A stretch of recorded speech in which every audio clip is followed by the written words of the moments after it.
Shalom saudara pendengar saudara rohani yang dikasihi Tuhan Yesus Kristus. Selamat datang di Renungan Rohani malam hari ini.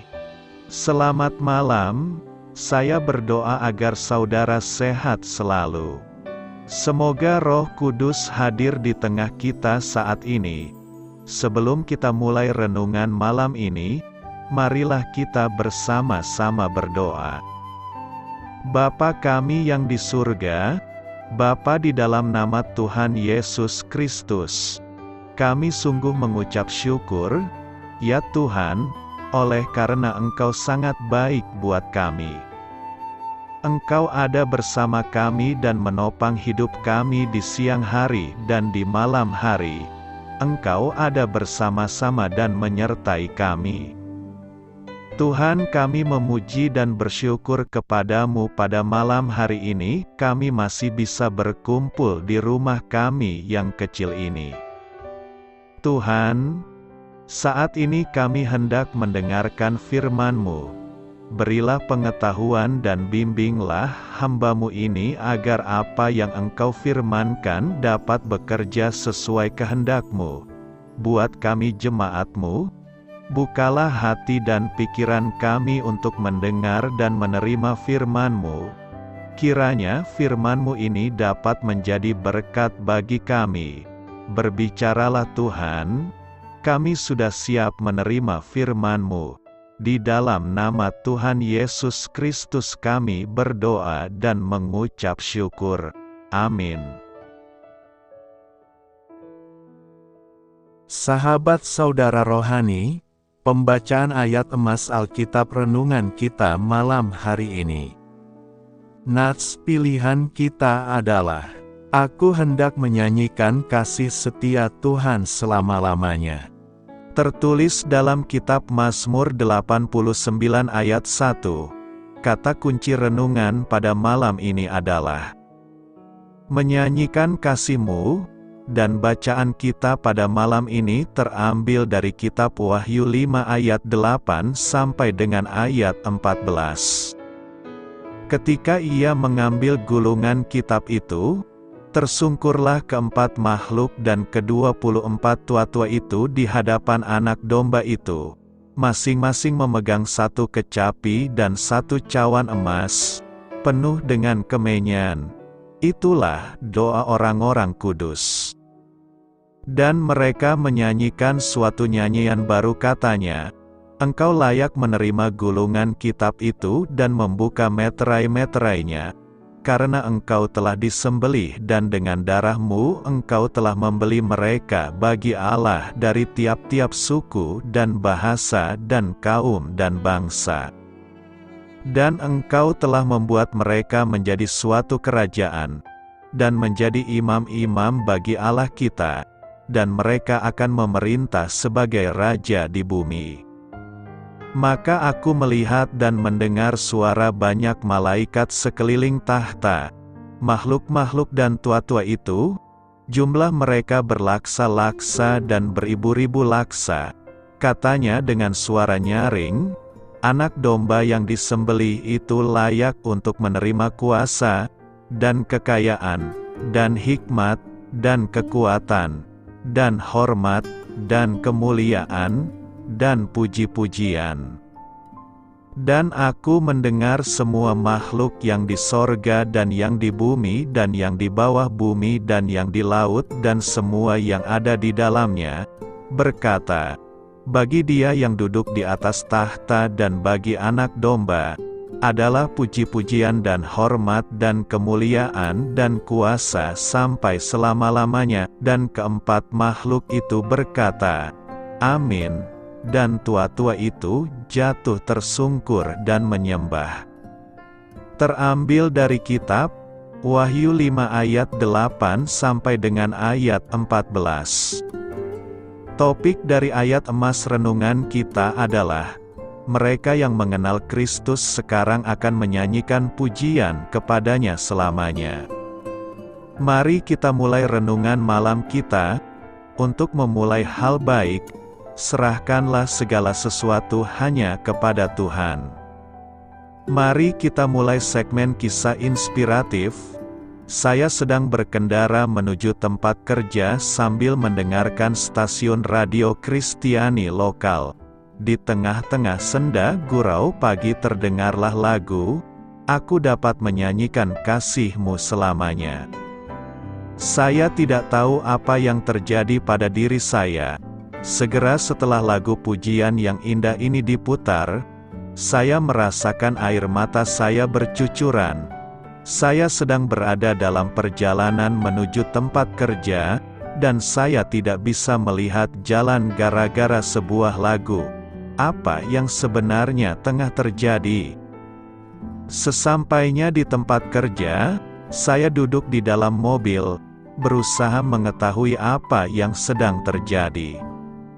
Akhirnya saya menemukan jawabnya.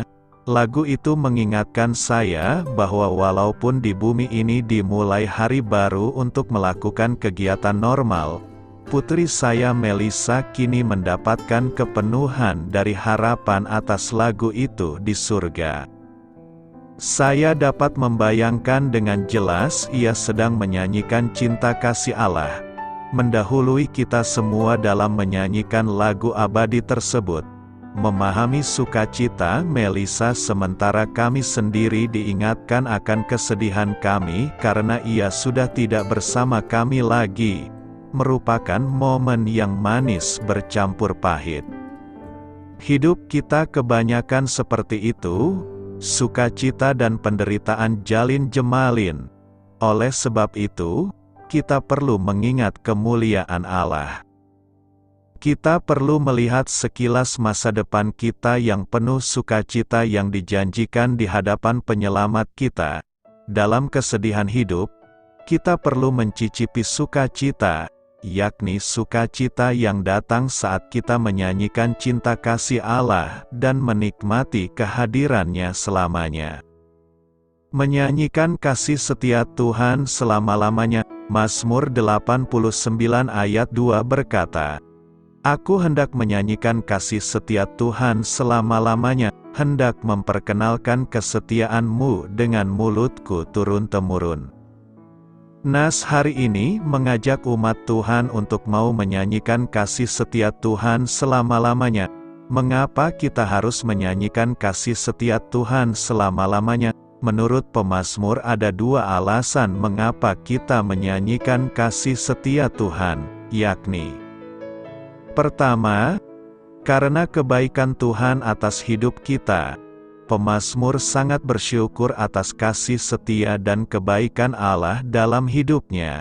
Misalnya, setiap hari adalah anugerah dari Tuhan, dan kita diberikan kesempatan untuk menjalani hidup dengan berbagai pengalaman, pelajaran, dan pencapaian. Allah penuh kasih dan penyayang. Kasih sayangnya menyertai kita dalam setiap langkah hidup. Ini mencakup kasih sayang keluarga, teman-teman, dan lingkungan kita. Allah setia dalam menjalani hubungan dengan kita dan selalu hadir dalam hidup kita, bahkan ketika kita menghadapi kesulitan. Allah memberikan berbagai berkat-berkat materi seperti makanan, tempat tinggal, pekerjaan, dan kebutuhan sehari-hari lainnya. Semua ini adalah bukti kasih dan kemurahan-Nya. Kebaikan terbesar adalah keselamatan yang ditawarkan oleh Allah melalui Yesus Kristus dalam tradisi Kristen. Melalui iman dalam Kristus, kita dapat mendapatkan keselamatan dan hidup abadi bersama Allah. Kedua, karena hendak memperkenalkan kesetiaan Tuhan dengan mulutku kepada generasi turun-temurun, pemazmur memiliki kesadaran akan tanggung jawabnya untuk mengajarkan generasi berikutnya tentang Allah dan kesetiaan-Nya, dengan mengungkapkan niatnya untuk memperkenalkan kesetiaan Tuhan dengan mulutnya turun-temurun. Pemazmur ingin memastikan bahwa ajaran-ajaran agama dan pengalaman imannya diteruskan kepada keturunannya. Apa yang hendak kita renungkan dari nas hari ini? Nas hari ini mengandung beberapa pesan dan pelajaran yang perlu direnungkan. Pertama, penghormatan terhadap kesetiaan Allah. Ayat ini mencerminkan penghormatan dan pengakuan terhadap kesetiaan Allah. Pemazmur ini ingin menyanyikan dan memuji kesetiaan Allah yang tak tergoyahkan. Ini mengingatkan kita untuk selalu menghargai dan menghormati kasih setia Allah dalam hidup kita. Kedua, tanggung jawab untuk mengajarkan kasih setia Tuhan ke generasi berikutnya. Ketika penulis menyatakan niatnya untuk memperkenalkan kesetiaan Tuhan dengan mulutnya turun-temurun, ini menekankan tanggung jawab kita sebagai orang yang percaya untuk mengajarkan nilai-nilai agama dan kasih setia Allah kepada generasi berikutnya. Hal ini menyoroti pentingnya mengajarkan iman kepada anak-anak dan cucu kita agar kesetiaan Allah tetap hidup dalam keluarga dan komunitas kita. Ketiga, kasih setia Allah itu kekal.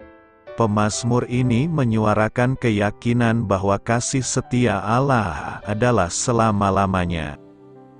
Hal ini mengajarkan kita untuk memiliki keyakinan yang sama dalam kasih setia Allah, bahkan dalam situasi sulit atau cobaan. Ini adalah pengingat bahwa Allah adalah konstan dalam hidup kita, dan kita dapat mengandalkannya dalam segala situasi.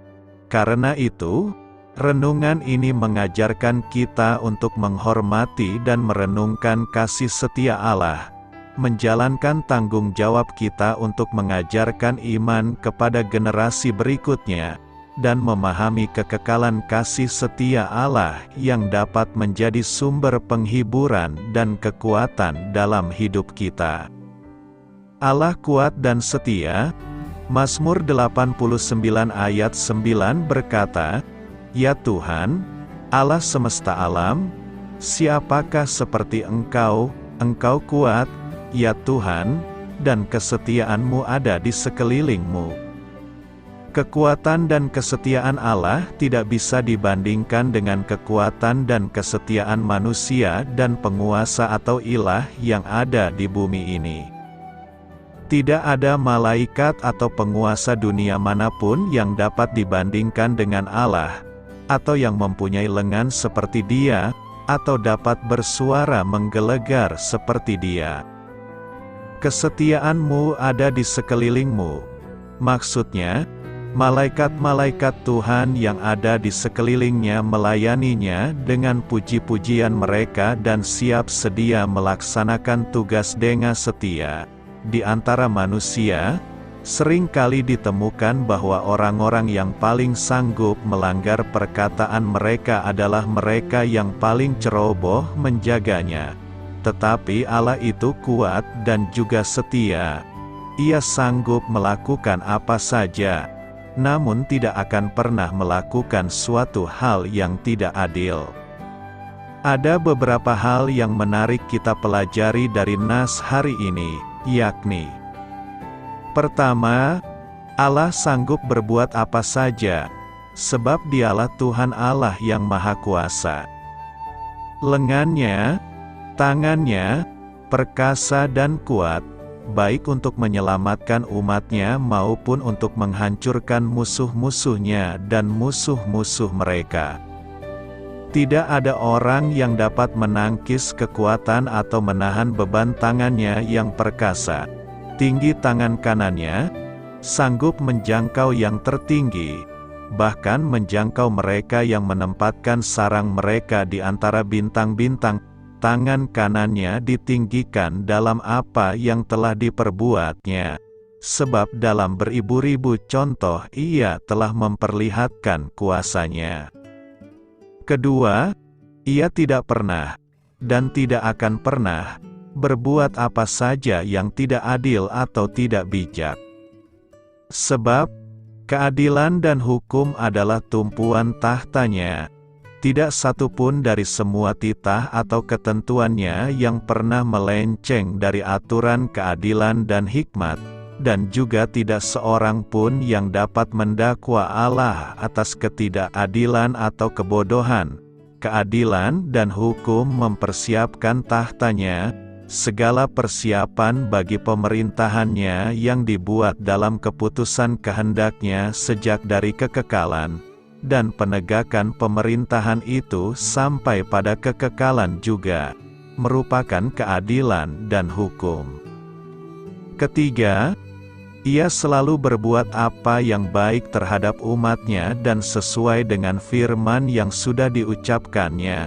Kasih dan kesetiaan berjalan di depanmu, untuk mempersiapkan jalanmu, seperti pembuka jalan yang memberikan jalan bagimu kasih dalam berjanji, dan kesetiaan dalam melaksanakannya, kesetiaan dalam bertindak sesuai dengan firman-Mu, dan kasih dalam melakukan bahkan yang lebih baik lagi. Betapa patut dipujinya segala sifat ini pada orang-orang besar, apalagi pada Allah yang Maha Besar, yang di dalamnya segala sifat itu ada dalam kesempurnaan. Pemazmur mengakui kekuatan dan kesetiaan Tuhan, luar biasa. Karenanya, pemazmur dalam kekagumannya akan Tuhan berseru mengatakan, "Siapakah seperti Engkau?" Kalau kita mencoba menjawab kekaguman pemazmur ini, jawabnya tentunya, tidak ada. Ya, tidak ada seperti Tuhan. Biarlah ucapan Daud menjadi ungkapan hati kita bahwa Tuhan agung, mulia dan maha besar. Dengan ungkapan ini kita diingatkan untuk takut dan hormat kepadanya. Karena itu, marilah kita mengakui bahwa hanya Allah lah yang memiliki kekuatan dan kesetiaan yang tiada taranya baik di bumi maupun di surga. Apakah yang dimaksud oleh ketujuh meterai di dalam kitab Wahyu? Ketujuh meterai adalah salah satu dari serangkaian hukuman dari Allah pada akhir zaman yang dicatat dalam Wahyu 6 ayat 1-17 dan Wahyu 8 ayat 1-5. Di dalam penglihatan Yohanes, ketujuh meterai mengunci sebuah gulungan kitab di surga, dan ketika setiap meterai dibuka, sebuah hukuman dijatuhkan pada bumi. Hukuman pada meterai diikuti oleh hukuman sangkakala dan hukuman cawan murka Allah. Kisah pembukaan ketujuh meterai dalam penglihatan Yohanes dimulai dalam pasal kelima Wahyu dengan pencarian sosok yang layak membuka sebuah gulungan kitab di bumi. Yohanes menulis, "Maka aku melihat di tangan kanan Dia yang duduk di atas tahta itu, sebuah gulungan kitab, yang ditulisi sebelah dalam dan sebelah luarnya dan dimeterai dengan 7 meterai. Gulungan kitab ini berisi hukuman dari Allah. Fakta bahwa gulungan itu mengandung catatan pada sisi depan dan belakang mengungkapkan beratnya hukuman yang akan datang. Suatu malaikat yang gagah berseru, 'Siapakah yang layak membuka gulungan kitab itu dan membuka meterai-meterainya?' Yohanes merasa sedih dan menangis karena tidak ditemukan sosok yang layak membuka meterai dan membuka gulungan itu. Jika gulungan kitab itu tidak dibuka, maka kefasikan tidak akan dihukum dan kejahatan akan terus merajalela di dunia. Sambil Yohanes meratapi gulungan yang tidak terbuka serta meterainya yang melekat, ia menerima kabar baik. Sesungguhnya, singa dari suku Yehuda, yaitu tunas Daud, telah menang, sehingga ia dapat membuka gulungan kitab itu dan membuka ketujuh meterainya. Maka aku melihat di tengah-tengah tahta, berdiri seekor anak domba seperti telah disembelih. Lalu datanglah anak domba itu dan menerima gulungan kitab itu dari tangan Dia yang duduk di atas tahta itu.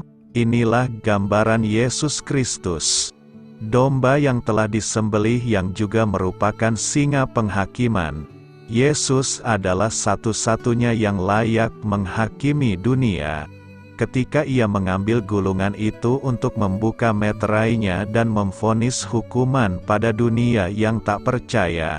Para penghuni surga memuliakannya dengan sebuah lagu. Engkau layak menerima gulungan kitab itu dan membuka meterai-meterainya, karena engkau telah disembelih dan dengan darahmu engkau telah membeli mereka bagi Allah dari tiap-tiap suku dan bahasa dan kaum dan bangsa. Anak domba yang disembelih itu layak untuk menerima kuasa, dan kekayaan, dan hikmat, dan kekuatan, dan hormat, dan kemuliaan, dan puji-pujian. Di tengah pujian itu, Sang Domba mulai mengupas meterai-meterainya. Ketika tiap meterai dibuka, gulungan kitab itu semakin terbuka, mengungkapkan sedikit demi sedikit hukuman yang telah direncanakan Allah dalam masa kesengsaraan. Keempat meterai pertama sering dikenal sebagai keempat penunggang kuda kiamat, karena hukumannya digambarkan oleh seekor kuda dan penunggangnya yang membawa malapetaka. Meterai pertama mengungkapkan Sang Antikristus. Dari gambaran yang disajikan Alkitab, kita mencapai beberapa kesimpulan. Ia menunggangi kuda putih, gambaran kedamaian. Pada awal mula masa kesengsaraan, Sang Antikristus akan muncul dengan semboyan mendamaikan dunia. Ia juga diberi mahkota, sebuah indikasi bahwa Sang Antikristus akan memiliki otoritas yang besar. Ia juga digambarkan membawa busur, yang mengungkapkan tujuannya, dan ia maju sebagai seorang pemenang yang pergi merebut kemenangan. Meterai kedua. Ketika Sang Domba membuka meterai kedua, peperangan hebat terjadi di seluruh belahan dunia. Hal ini digambarkan oleh seorang penunggang kuda berwarna merah yang membawa pedang yang besar. Meterai ketiga. Terbukanya meterai ketiga menyebabkan kelaparan melanda. Penunggang kuda yang dilihat Yohanes mengendarai kuda berwarna hitam dan memegang sebuah timbangan di tangannya. Kemudian Yohanes mendengar bahwa manusia harus bekerja seharian demi mendapatkan sedikit makanan. Meterai keempat terbuka, dan Yohanes melihat sebuah kuda yang pucat. Orang yang menungganginya bernama Maut dan kerajaan maut mengikutinya. Terbukanya meterai keempat menyebabkan seperempat penduduk bumi mati, dengan pedang, dan dengan kelaparan dan sampar, dan dengan binatang-binatang buas yang di bumi. Meterai kelima mengungkapkan mereka yang akan dibunuh karena iman mereka dalam Kristus pada masa kesengsaraan. Jiwa-jiwa para martir ini digambarkan berdiam di bawah mezbah di surga. Allah mendengar seruan untuk keadilan mereka, dan memberi setiap jiwa sehelai jubah putih. Para martir ini disuruh beristirahat sambil menanti, hingga genap jumlah kawan-kawan pelayan dan saudara-saudara mereka, yang akan dibunuh sama seperti mereka. Allah berjanji akan membalaskan mereka, namun waktu itu belum tiba. Meterai keenam. Ketika Sang Domba Allah membuka meterai keenam, sebuah gempa bumi hebat terjadi, sehingga menyebabkan kerusakan yang besar, disertai dengan pertanda-pertanda yang aneh di langit. Matahari menjadi hitam, dan bulan menjadi merah darah, dan menyusutlah langit bagaikan gulungan kitab yang digulung, dan tergeserlah gunung-gunung dan pulau-pulau dari tempatnya. Mereka yang bertahan hidup setelah peristiwa meterai keenam, baik dari kelas terpandang atau tidak, bersembunyi di gua dan berseru pada gunung-gunung dan batu-batu itu, "Runtuhlah menimpa kami dan sembunyikanlah kami terhadap Dia, yang duduk di atas tahta dan terhadap murka anak domba itu. Sebab sudah tiba hari besar murka mereka, dan siapakah yang dapat bertahan? Setelah pembukaan meterai ke-6 ada sebuah selingan dalam kitab Wahyu. Yohanes menceritakan ke 144.000 orang Yahudi yang akan dilindungi pada masa kesengsaraan.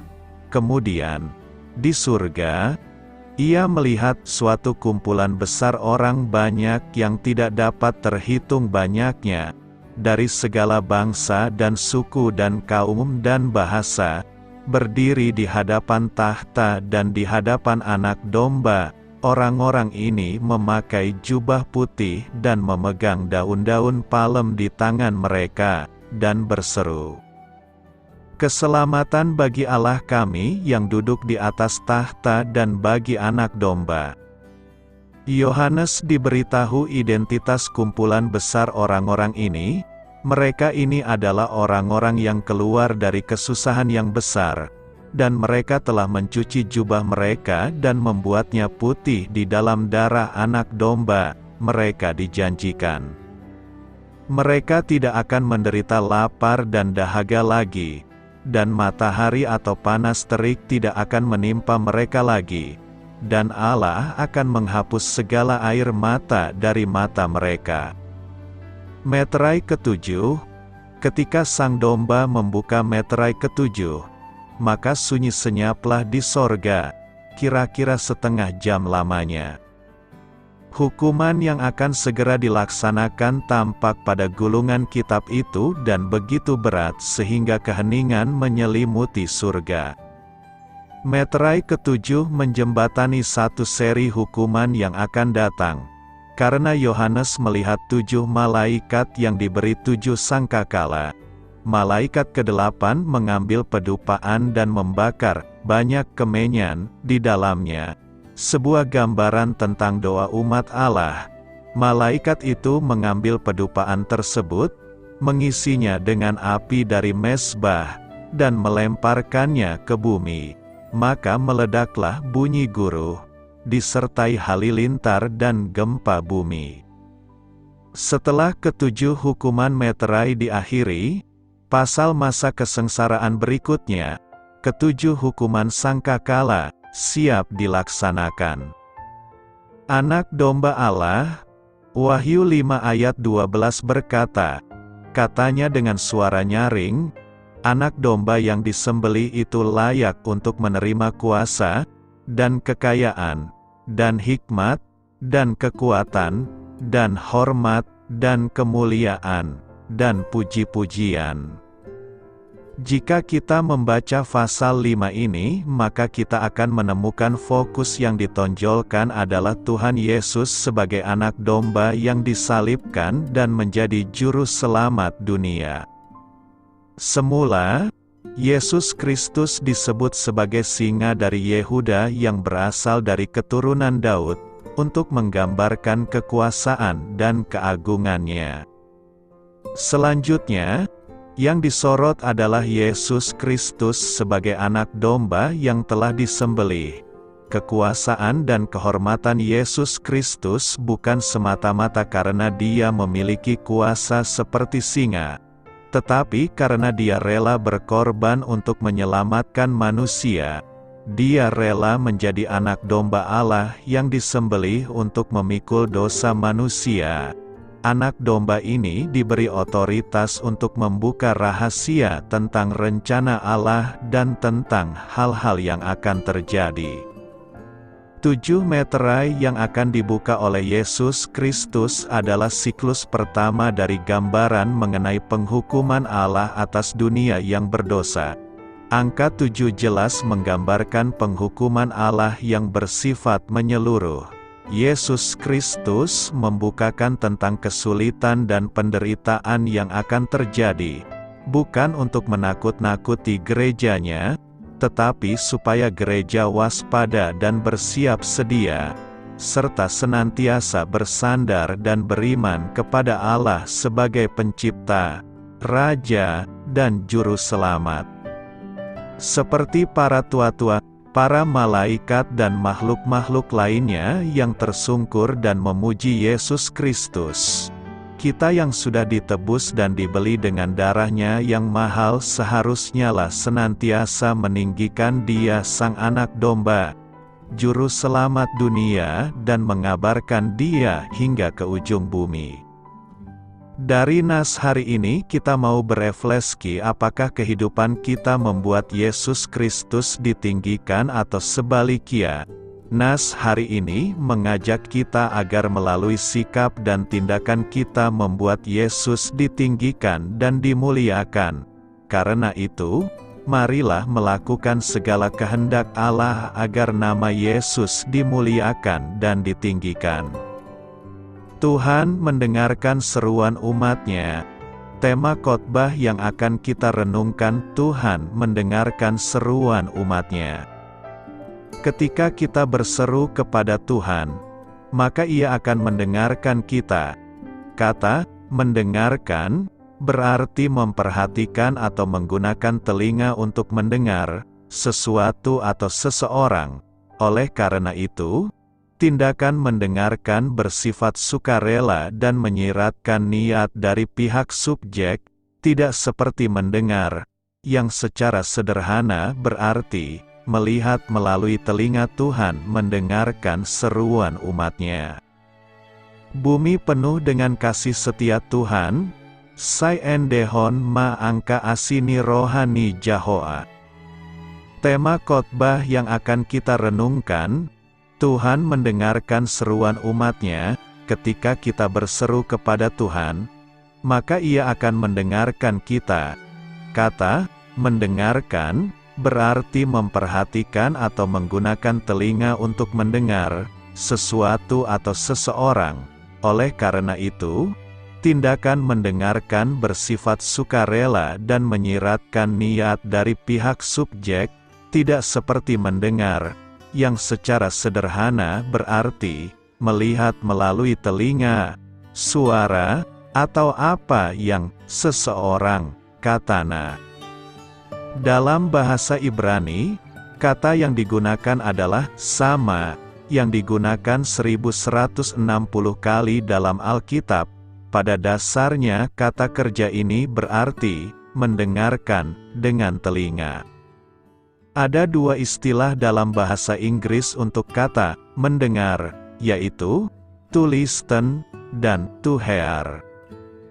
Dua kata ini memiliki arti yang berbeda. Listening menunjukkan sebuah aktivitas yang disengaja. Artinya secara aktif mencoba untuk mendengar, memahami, dan memerhatikan apa yang didengar. Ketika seorang anak mendengar orang tuanya berbicara kepadanya, ia dituntut untuk mendengarkan dengan maksud untuk mengerti, memahami perkataan orang tuanya. Istilah kedua, hearing adalah sesuatu yang terjadi tanpa ada upaya kesengajaan dalam melakukannya. To hear adalah mendengar dengan tidak disengaja, tidak untuk memahami. Ketika seseorang mendengar bunyi petir atau tangisan bayi, ia tidak merencanakan atau sengaja untuk mendengarnya. Dalam teks khotbah hari ini, kata yang digunakan lebih mengarah pada to listen. Allah mendengar seruan kita, Allah mendengar, memahami, dan memerhatikan apa yang kita serukan dan mohonkan kepadanya. Seruan kepada Tuhan menunjukkan satu permohonan yang sangat mengharapkan pertolongan Tuhan. Dan Allah kita adalah Allah yang selalu mendengar seruan umat-Nya. Bahkan, Tuhan dekat pada setiap orang yang berseru kepadanya. Pada setiap orang yang berseru kepadanya dalam kesetiaan terhadap orang yang berseru kepada Tuhan.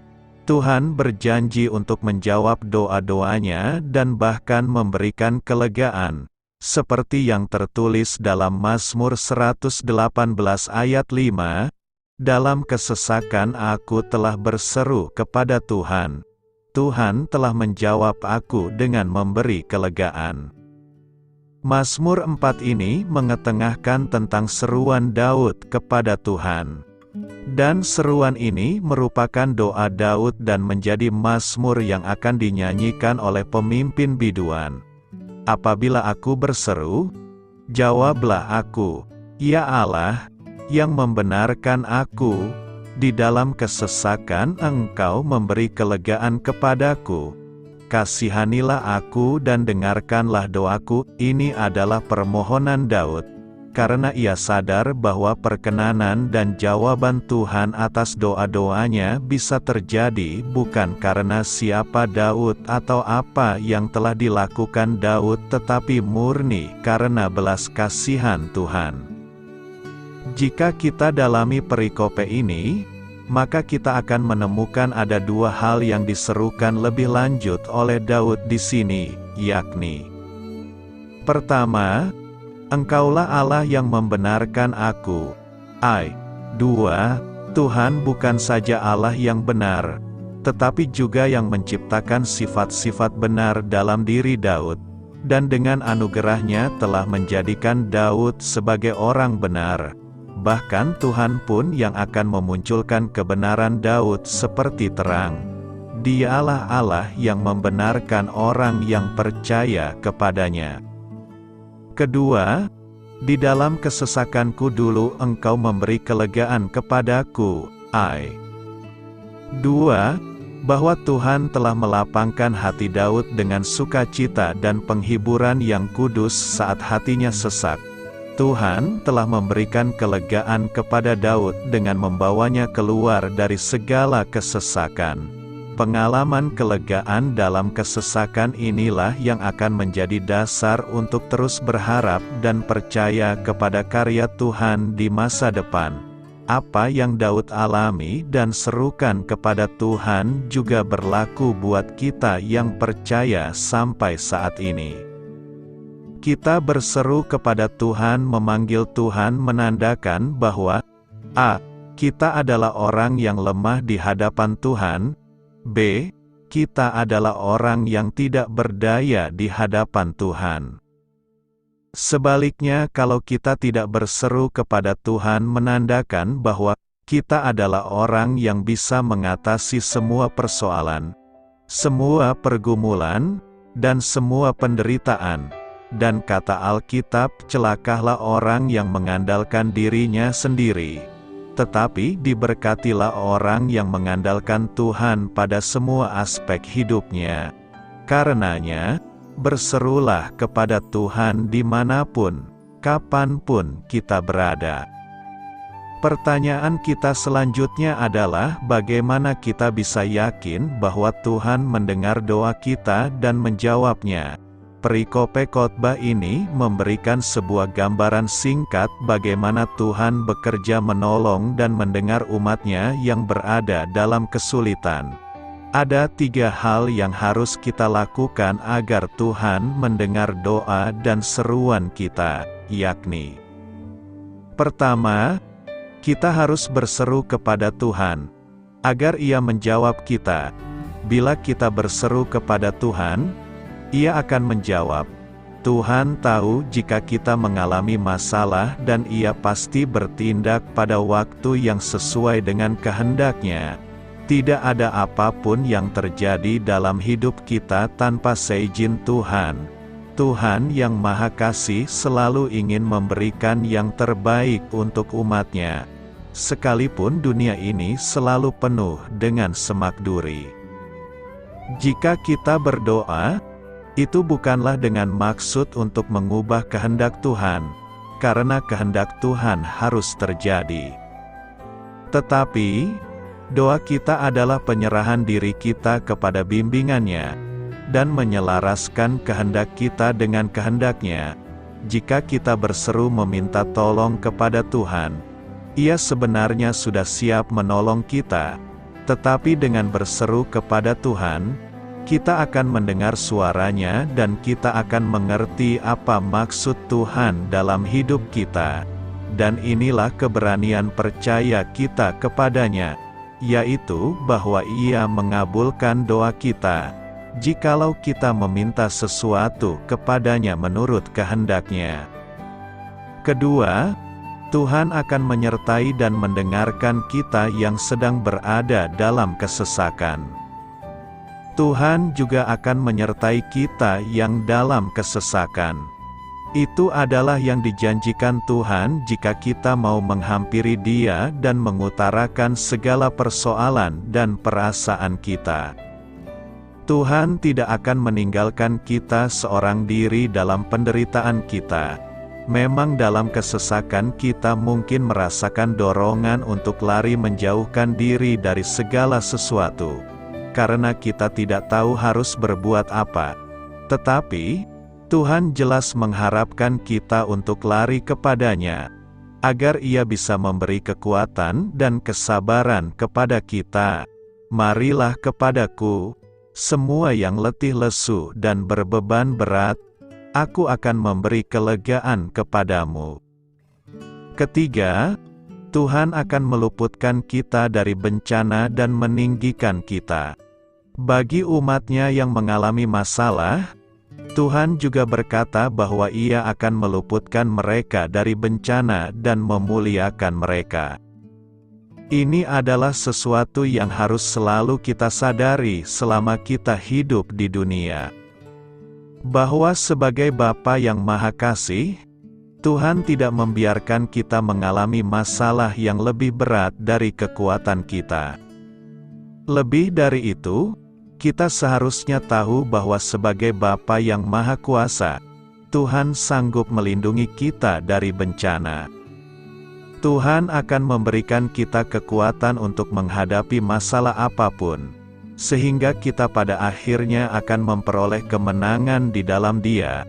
Dan bukan hanya itu saja, kita malah bermegah juga dalam kesengsaraan kita, karena kita tahu bahwa kesengsaraan itu menimbulkan ketekunan, dan ketekunan menimbulkan tahan uji, dan tahan uji menimbulkan pengharapan, dan pengharapan tidak mengecewakan, karena kasih Allah telah dicurahkan di dalam hati kita oleh atau apa yang katana. Dalam bahasa Ibrani, kata yang digunakan adalah sama, yang digunakan 1160 kali dalam Alkitab. Pada dasarnya kata kerja ini berarti mendengarkan dengan telinga. Ada dua istilah dalam bahasa Inggris untuk kata mendengar. Kata ini memiliki arti yang berbeda. Listening menunjukkan sebuah aktivitas yang disengaja. Artinya secara aktif mencoba untuk mendengar, memahami, dan memerhatikan apa yang didengar. Ketika seorang anak mendengar orang tuanya berbicara kepadanya, ia dituntut untuk mendengarkan dengan maksud untuk mengerti, memahami perkataan orang tuanya. Istilah kedua, hearing, adalah sesuatu yang terjadi tanpa ada upaya kesengajaan dalam melakukannya. To hear adalah mendengar dengan tidak disengaja, tidak untuk memahami. Ketika seseorang mendengar bunyi petir atau tangisan bayi, ia tidak merencanakan atau sengaja untuk mendengarnya. Dalam teks khotbah hari ini, kata yang digunakan lebih mengarah pada to listen. Allah mendengar seruan kita, Allah mendengar, memahami, dan memerhatikan apa yang kita serukan dan mohonkan kepadanya. Seruan kepada Tuhan menunjukkan satu permohonan yang sangat mengharapkan pertolongan Tuhan. Dan Allah kita adalah Allah yang selalu mendengar seruan umat-Nya. Bahkan, Tuhan dekat pada setiap orang yang berseru kepadanya, pada setiap orang yang berseru kepadanya dalam kesetiaan terhadap orang yang berseru kepada Tuhan. Tuhan berjanji untuk menjawab doa-doanya dan bahkan memberikan kelegaan, seperti yang tertulis dalam Mazmur 118 ayat 5, "Dalam kesesakan aku telah berseru kepada Tuhan. Tuhan telah menjawab aku dengan memberi kelegaan." Mazmur 4 ini mengetengahkan tentang seruan Daud kepada Tuhan. Dan seruan ini merupakan doa Daud dan menjadi mazmur yang akan dinyanyikan oleh pemimpin biduan. Apabila aku berseru, jawablah aku, ya Allah, yang membenarkan aku. Di dalam kesesakan Engkau memberi kelegaan kepadaku. Kasihanilah aku dan dengarkanlah doaku. Ini adalah permohonan Daud, karena ia sadar bahwa perkenanan dan jawaban Tuhan atas doa-doanya bisa terjadi bukan karena siapa Daud atau apa yang telah dilakukan Daud, tetapi murni karena belas kasihan Tuhan. Jika kita dalami perikope ini, maka kita akan menemukan ada dua hal yang diserukan lebih lanjut oleh Daud di sini, yakni: pertama, Engkaulah Allah yang membenarkan aku. Tuhan bukan saja Allah yang benar, tetapi juga yang menciptakan sifat-sifat benar dalam diri Daud, dan dengan anugerahnya telah menjadikan Daud sebagai orang benar. Bahkan Tuhan pun yang akan memunculkan kebenaran Daud seperti terang. Dialah Allah yang membenarkan orang yang percaya kepadanya. Kedua, di dalam kesesakanku dulu Engkau memberi kelegaan kepadaku, bahwa Tuhan telah melapangkan hati Daud dengan sukacita dan penghiburan yang kudus saat hatinya sesak. Tuhan telah memberikan kelegaan kepada Daud dengan membawanya keluar dari segala kesesakan. Pengalaman kelegaan dalam kesesakan inilah yang akan menjadi dasar untuk terus berharap dan percaya kepada karya Tuhan di masa depan. Apa yang Daud alami dan serukan kepada Tuhan juga berlaku buat kita yang percaya sampai saat ini. Kita berseru kepada Tuhan, memanggil Tuhan menandakan bahwa a. Kita adalah orang yang lemah di hadapan Tuhan. B. Kita adalah orang yang tidak berdaya di hadapan Tuhan. Sebaliknya, kalau kita tidak berseru kepada Tuhan menandakan bahwa kita adalah orang yang bisa mengatasi semua persoalan, semua pergumulan, dan semua penderitaan. Dan kata Alkitab, celakalah orang yang mengandalkan dirinya sendiri. Tetapi diberkatilah orang yang mengandalkan Tuhan pada semua aspek hidupnya. Karenanya, berserulah kepada Tuhan dimanapun, kapanpun kita berada. Pertanyaan kita selanjutnya adalah bagaimana kita bisa yakin bahwa Tuhan mendengar doa kita dan menjawabnya. Perikope khotbah ini memberikan sebuah gambaran singkat bagaimana Tuhan bekerja menolong dan mendengar umatnya yang berada dalam kesulitan. Ada 3 hal yang harus kita lakukan agar Tuhan mendengar doa dan seruan kita, yakni: pertama, kita harus berseru kepada Tuhan, agar Ia menjawab kita. Bila kita berseru kepada Tuhan, Ia akan menjawab. Tuhan tahu jika kita mengalami masalah dan Ia pasti bertindak pada waktu yang sesuai dengan kehendak-Nya. Tidak ada apapun yang terjadi dalam hidup kita tanpa seizin Tuhan. Tuhan yang Maha Kasih selalu ingin memberikan yang terbaik untuk umat-Nya, sekalipun dunia ini selalu penuh dengan semak duri. Jika kita berdoa, itu bukanlah dengan maksud untuk mengubah kehendak Tuhan, karena kehendak Tuhan harus terjadi. Tetapi, doa kita adalah penyerahan diri kita kepada bimbingan-Nya, dan menyelaraskan kehendak kita dengan kehendak-Nya. Jika kita berseru meminta tolong kepada Tuhan, Ia sebenarnya sudah siap menolong kita. Tetapi dengan berseru kepada Tuhan, kita akan mendengar suaranya dan kita akan mengerti apa maksud Tuhan dalam hidup kita. Dan inilah keberanian percaya kita kepadanya, yaitu bahwa Ia mengabulkan doa kita, jikalau kita meminta sesuatu kepadanya menurut kehendak-Nya. Kedua, Tuhan akan menyertai dan mendengarkan kita yang sedang berada dalam kesesakan. Tuhan juga akan menyertai kita yang dalam kesesakan.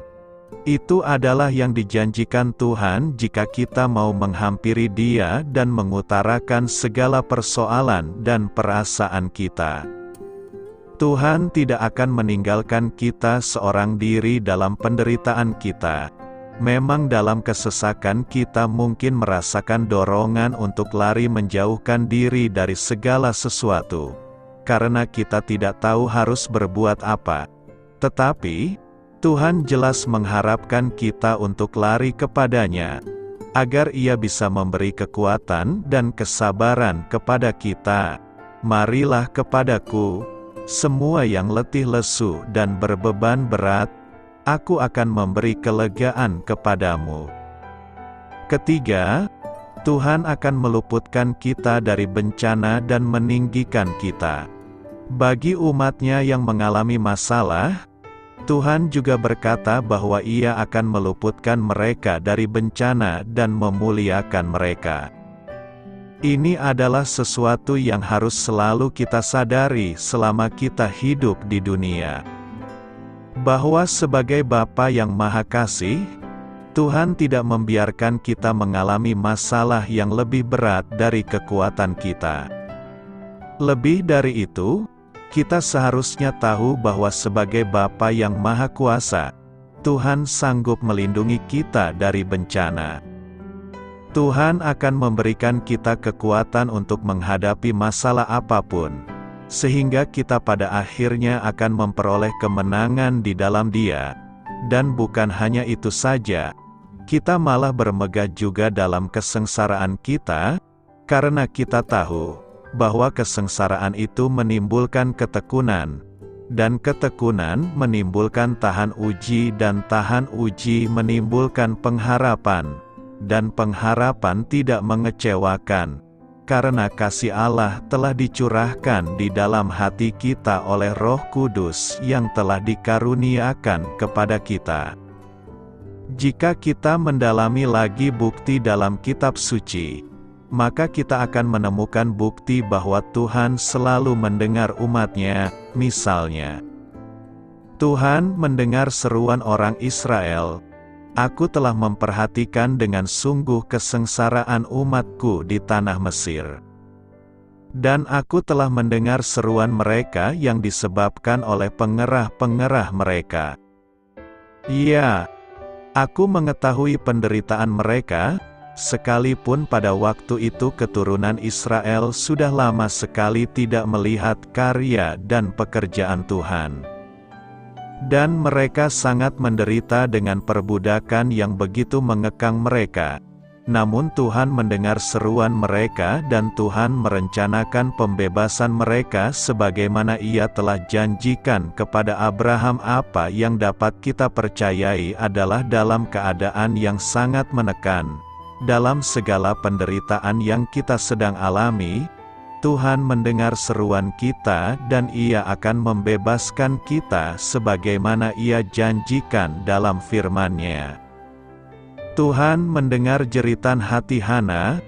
Pernahkah kita mengalami tekanan yang sedemikian berat dalam hidup sampai-sampai kita sulit untuk menceritakannya bahkan kepada Tuhan?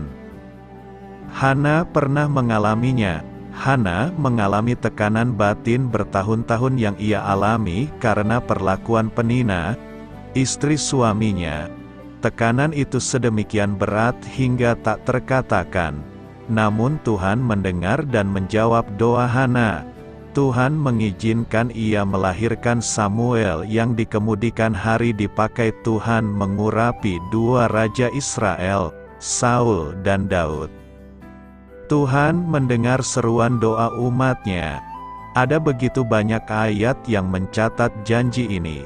Misalnya, "Dan umatku, yang atasnya namaku disebut, merendahkan diri, berdoa dan mencari wajahku, lalu berbalik dari jalan-jalannya yang jahat, maka aku akan mendengar dari sorga dan mengampuni dosa mereka, serta memulihkan negeri mereka." Hal yang senada juga diungkap dalam Mazmur 91 ayat 15, Mazmur 66 ayat 19, dan masih banyak lagi. Jangan pernah meragukan Dia.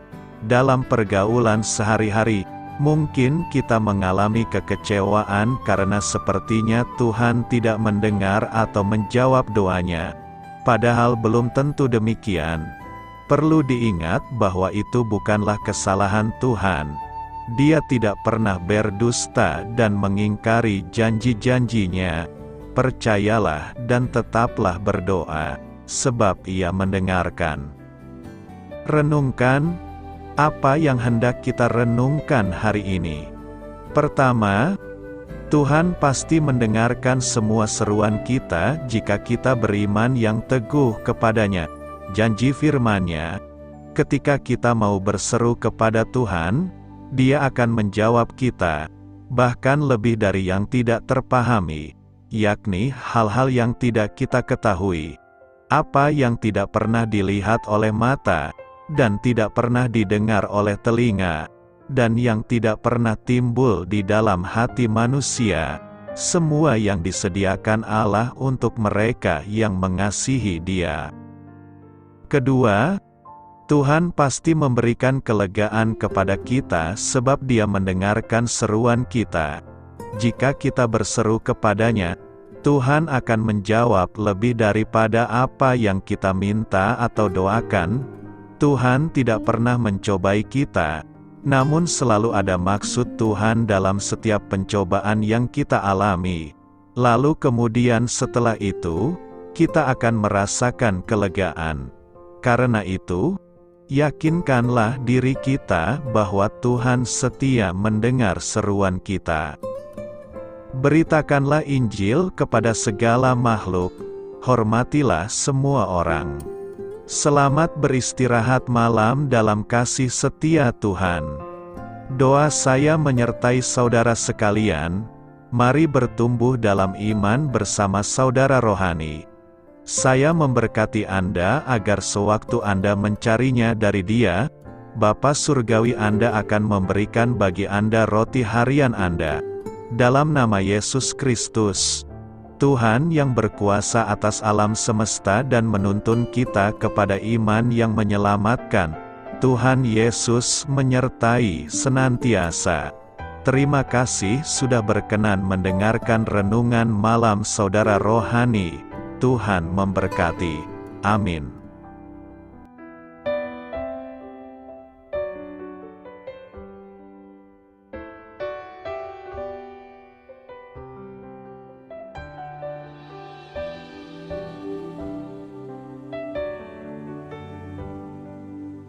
Marilah kita renungkan, sahabat saudara rohani, demikianlah renungan firman Tuhan malam hari ini.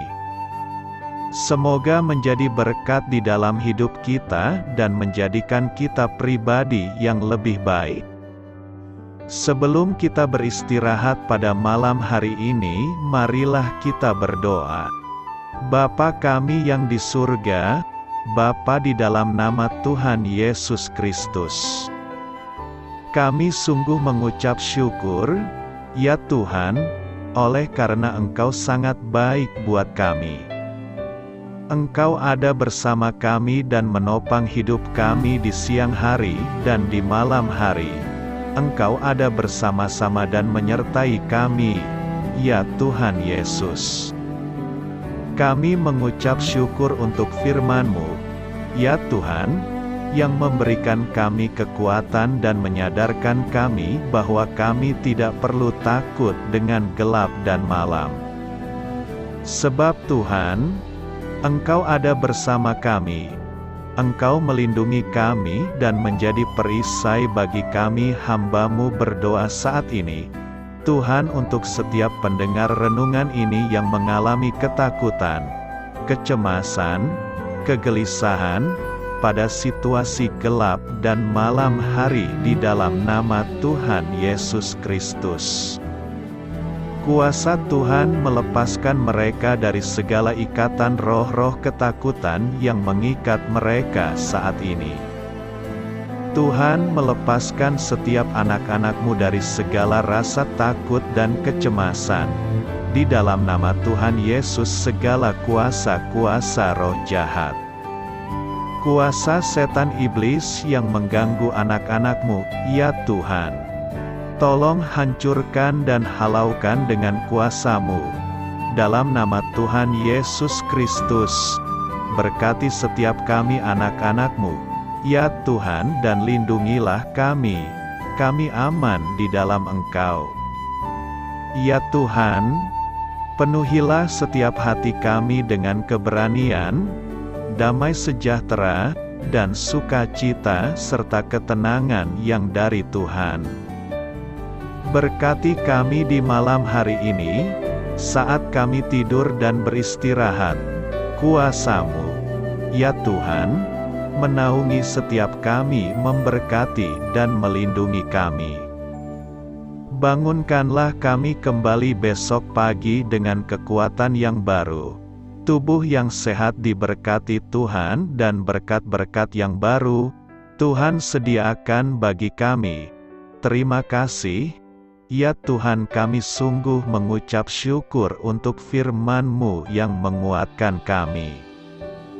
Dalam nama Tuhan Yesus Kristus Juru Selamat kami, Bapa kami yang baik, kami mengucap syukur dan berdoa haleluya. Amin. Biarlah firman Tuhan menjadi pengingat untuk kita semua, bahwa tuntunan dari Roh Kudus akan selalu memberi jalan keluar bagi setiap permasalahan hidup kita, dan memberi kedamaian di hati kita. Amin. Sampai jumpa di renungan malam saudara rohani berikutnya.